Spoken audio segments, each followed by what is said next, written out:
హైదరాబాద్ లో కన్సల్టేషన్ మరియు 3,500 రూపాయల colour Doppler test Avis hospitals లో ఉచితంగా పొందండి. నమస్కారం ప్రియ చౌదరి గారు. నమస్తే. మన ఇంట్లోనే మనం రెగ్యులర్గా ఫేస్ చేసేటువంటి తెలియకుండానే అంటే అది చులకన అనుకోండి, ఇంకొక రకంగా అనుకోండి, రోజు కనిపిస్తున్నాం అనుకునేటువంటి ఉద్దేశంతో కానీ డీగ్రేడ్ చేసి మాట్లాడుతూ ఉంటారు ఇంట్లో వాళ్ళు. మనకున్న కాన్ఫిడెన్స్ అంతా కిల్ అయిపోతుంది. అక్కడ ఎవడో బయట వచ్చి మనల్ని ఎంకరేజ్ చేస్తూ ఉంటాయి కూడా ఇంట్లో వాళ్ళు దాన్ని పలానాది ఉంది అన్నా కూడా దాన్ని యాక్సెప్ట్ చేయలేరు. ఆ కాన్ఫిడెన్స్ తోటి కిల్ అయిపోయిన తర్వాత ఒక మనిషి లగాలి అనేది టైం పట్టేస్తుంది. ఈలోపు ఆలోచనలు ఎక్కడి నుంచి ఎక్కడికో మారిపోతాయి. ఒక చిన్న మాట తిరిగి వెనక్కి తీసుకోలేరు, అక్కడి నుంచి ముందుకి వెళ్ళలేరు. దాన్ని ఎలా ఓవర్కమ్ చేయాలి? అసూయని ఎలా ఓవర్కమ్ చేస్తావు? పట్టించుకోకుండా వదిలేస్తే. వాళ్ళ యొక్క ఇంటెన్షన్ ఏంటి అని అంటే నిన్ను ఇన్ఫీరియారిటీకో లేకపోతే నిన్ను గిల్ట్కి గురి చేసో వాళ్ళు నేను తొక్కేసే ప్రయత్నంలో ఉంటారు. అంటే ఆ పని చేసేయడం వల్ల నువ్వు వాళ్ళని మించిపోతావు. ఓకే, ఆ మించిపోవడం అనేటటువంటిది వాళ్ళు యాక్సెప్ట్ చేయనటువంటి విషయం. భర్త భార్య విషయంలో కూడా అదే జరుగుతుంది, భార్య భర్త విషయంలో కూడా అదే చేస్తూ ఉంటాడు. ఇక్కడ చాలా సంసారాలు నేను చూశాను నాగరాజు. భార్య తనకంటే చదువుకున్నది, తనకంటే లేదా చదువులో ఈక్వల్ ఉండి లేదా చదువులో తక్కువ ఉండి వర్క్లో ఎక్కువ ఉండి ఎవరైనా పొగుడుతున్నారు అనుకుంటే వీడికి ఎక్కడలేని అలపరం వచ్చేస్తుంది బాడీలో. శిరస్సు నుంచి సిరిపాదం దాకా విషం నింపేసుకుంటాడు అనమాట. విషం నింపేసుకుని ఇమ్మీడియట్గా ఆవిడ ఏ పని చేసినా కూడా ఆ పనిలో నుంచి ద్వంద్వార్థాలు తీయడం, ఆ పనిలోకి సంబంధించినటువంటి వ్యతిరేకతని చూపించటము, దాన్ని క్రిటిసైజ్ చేయడము, గుచ్చినట్టు ఉంటుంది. ఎందుకు ఉంటుంది అంటే మనం ఆలోచించేది ఏంటంటే వాడు మెచ్చి మేకతోలు కప్పాలని కదా మనం ఆలోచించుకుంటాం. మెచ్చి మెడల్స్ వేయాలని అంటే ప్రపంచం అంతా మనకు మెడల్స్ వేసినా కూడా మనకి సంతృప్తినివ్వదు. కొంపలో ఉన్న ఒక దరిద్రుడు ఒకడు ఉంటాడు కదా మనల్ని గుచ్చి పెట్టేటటువంటి వాడు. ఆ దరిద్రుడు మనకు ఒక మెడల్ వేసేస్తే అబ్బా అసలు ప్రపంచం మనకి ఠూ అని ఊసినా కూడా ఈడేస్తే చాలు అనుకునే నీచమైన స్వభావము, దరిద్రమైన స్వభావాలు ఆడాళ్లలో ఉన్నంత వరకు వాడు మనల్ని గుచ్చుతానే ఉంటాడు, మనం పడతానే ఉంటాం, మనం ఇంట్లో కొంపలో అటాకే కూర్చొని ఉంటాం. ఆ రిఫ్లెక్షన్ ఏమవుతుంది అని అంటే చివరికి మనకి శరీరంలో ఏదో ఒక రోగాలు, అలాగే డిప్రెషన్ అనేటటువంటి ఒక అద్భుతమైన మెడలు షీల్డ్ వచ్చేస్తుంది మనకి. ఒక గొప్ప షీల్డ్ అనమాట అది మన జీవితానికి. తర్వాత పిల్లల్ని కంట్రోల్ చేయలేనటువంటి లో ఎనర్జీలోకి మనం విపరీతంగా వెళ్ళిపోతాం. వాళ్ళు కోరుకునేది అదే, నువ్వు ఇస్తున్నది అది. అలాగే భర్త విషయంలో భార్య కూడా ఏంటి అనంటే భర్తని గ్రిప్లో పెట్టుకోవాలి. తనకంటే ఎదిగిపోతున్నాడంటే నేను అణిగిమణిగి ఉండాల్సి వస్తుందేమో, లేదు ఎంత చేసినా కూడా ఆ జలస్ అనేటటువంటిది భర్తలో ఎలా ఉంటుందో భార్యలో కూడా అలాగే ఉంటుంది. ఆ చేసినప్పుడు ఇంకొక విషయం ఏంటంటే ఇక్కడ ఈక్వల్ ఉంటుంది. కొంతమంది ఏం చేస్తారు అనంటే ఒకటే ఏజ్ డిఫరెన్స్ ఎక్కువ ఉండదు ఒకటి. రెండోది ఏంటంటే అంతస్తులు ఎక్కువ ఉంటాయి. వీళ్ళు కొంచెం పాపం లో ఎనర్జీలో ఉండడం, వాళ్ళు కొంచెం పైన ఉండడము, ఇలాంటి ఇన్ఈక్వాలిటీస్ మనస్తత్వము. ఇంకొకటి ఈర్ష్యతో కూడినటువంటి అసూయతో కూడినటువంటి మనస్తత్వం ఉంటుంది.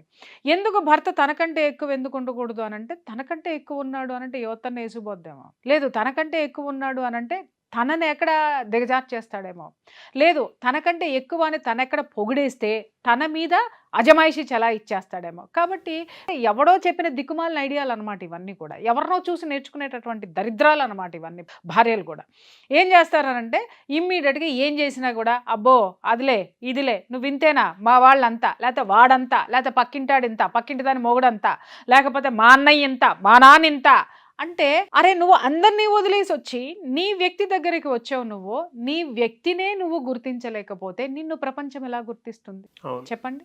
ఇప్పుడు నీ భార్య ఒక గొప్ప స్థానంలో ఉంది నాగరాజు. నా భార్య గొప్ప స్థానంలో ఉందని 10 మందికి డప్పు కొట్టుకుని చెప్పాల్సిన అవసరం లేదు. ఆమె ఆ గొప్ప స్థానంలో ఉన్నటువంటి ఆమెకి ఎక్కడ నీ అవసరం ఉందో, ఎక్కడ నీ సపోర్ట్ ఉందో, ఎక్కడ నీ యొక్క రక్షణ అవసరం ఉందో నువ్వు అక్కడ ఇచ్చేస్తే చాలు. ఆ గౌరవాన్ని ఇస్తే చాలు. 10 మంది పొగుడుతున్నారంటే ఒక సంతృప్తి, ఒక కృతజ్ఞతతో కూడినటువంటి ఆ చూపుని నీ భార్యకేసి చూసావనుకో, ఎందుకంటే సమాజంలో ఆమె నీకంత పేరు ప్రఖ్యాతలు తెచ్చిపెట్టినందుకు చూసావనుకో, ఆమె నీ కాళ్ళ కింద చెప్పులాగా పడి ఉంటుంటది. ఈ రహస్యం ఏ దరిద్రుడికి తెలిసి చావదు. ఆ దరిద్ర కొంతమంది ఉంటూ ఏడుస్తారు, పెళ్ళామి ఎదిగింది అనంటే చాలు ఈ దరిద్రుడికి ఎక్కడలేని ఏడుపులన్నీ ఈ మొక్కల్లోనే కనపడతా ఉంటాయి అన్నమాట. ఆ అమ్మాయి కూర్చున్నా తప్పే, నుంచున్నా తప్పే, మాట్లాడినా తప్పే, ఏం మాట్లాడినా దాంట్లో నుంచి వీడి యొక్క అజ్ఞానం ఏదైతే ఉంటుందో, ఎందుకంటే ఆ అమ్మాయి అంత నాలెడ్జ్ వీడికి ఏడ్చి సావదు.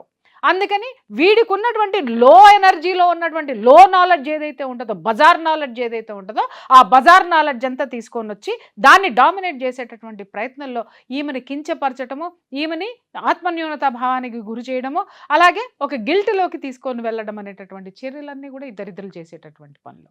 దీనివల్ల ఏం జరుగుతుంది నాగరాజు? ఒకళ్ళనొకళ్ళు అగౌరవపరుచుకోవడం వల్ల ఎవరిని ఎవరు అగౌరవపరుస్తున్నారో ముందు వీళ్ళు లోపలికి వెళ్తారు. అది గుర్తుపెట్టుకోవాలి. ఫస్ట్ చుట్టూ బంధువుల్లో నవ్వులు పాలవుతారు. ఎందుకంటే వీళ్ళ యొక్క చరిష్మా ఏంటి అనేది లోకం చూస్తుంది. లోకానికి తెలుసు. నువ్వు పోయి ఏదో మాట్లాడావనుకో లోకం మొట్టమొదట నిన్నంటది, పెళ్ళామే గుర్తించదు వాడిని. దీనికి అసలు మొగుడంటేనే లెక్కలేదు. అసలు వాడు అంత కష్టపడుతుంటే ఇది అసలు భర్తని కనీసం లెక్క కూడా చేయదు అని ఫస్ట్ మెడల్ నీకు వస్తుంది. ఆ తర్వాత నిన్ను చూస్తే జనాలందరికీ ఒక జాలి వస్తుంది. ఎట్ట భరిస్తున్నాడు రా బాబు దాన్ని, ఎట్లా చేస్తున్నాడు రా బాబు దాన్ని అంటే మన ముందు తీసుకొచ్చి మాట్లాడరు. అదే భర్త విషయానికి వస్తే భార్య గురించి నువ్వు ఇష్టం వచ్చినట్టు మాట్లాడుతావు. వ్యక్తిత్వ హననం చేస్తారు ఇక్కడ. క్యారెక్టరు ఎంత భయంకరంగా ఆ క్యారెక్టర్ అసాసినేషన్ ఉంటుందంటే అంత నీచమైనటువంటి అసాసినేషన్ ఉంటుంది. అరే ముందు ఏమంటారో తెలుసా, ఇట్లాంటి దరిద్రులకి దగుల్బాజిల్లారా చెప్తున్నాను, భార్య యొక్క క్యారెక్టర్ అసాసినేషన్ చేసి వ్యక్తిత్వ హననానికి గురి చేసేటటువంటి మొగుళ్ళని వద్దులే అంటారు. ఓకే, ఎందుకంటారు అంటే, ఒరే దరిద్రుడా, నీకు ఆమె యొక్క వ్యక్తిత్వాన్ని స్వాగతించేటటువంటి పెద్ద మనసు నీకు లేదు, యాక్సెప్టెన్స్లో నువ్వు లేవు. ఈడేం చేస్తాడంటే బజారు జనాలతోటి, బజారు మనుషులతోటి స్నేహాలు ఉంటాయి వీడికి ఎక్కువ. ఎందుకనంటే వాడి యొక్క జ్ఞానము, వాడి యొక్క సంస్కారం అది. అక్కడ ఉన్నటువంటి దాన్ని మొత్తం తీసుకొని వచ్చి, అంటే ఎట్లా ఉంటుందంటే మోరీలో ఉన్నటువంటి దాన్ని తీసుకొచ్చి టైల్స్ మీద పోసినట్టు ఉంటుంది హాల్లో. టైల్స్ అయ్యో, కొంతమంది ఓపెన్గా చెప్పడం వల్ల పెద్ద ప్రాబ్లం లేదండి. కూర్చొని మాట్లాడుకుని క్లియర్ చేసుకోవచ్చు. సైలెంట్ ట్రీట్మెంట్ ఇస్తారు. టైం ఎప్పుడు దొరుకుతుందా అని చూస్తూ ఉంటారు. ఆ టైంలో బెడిసి కొట్టాలనుకుంటారు. నాగరాజు, కూర్చొని మాట్లాడుకోవాలనే ఆలోచన వాళ్ళకి ఎందుకు ఉంటుందని అనుకుంటున్నావు నువ్వు? అసలు ఎందుకుంటది?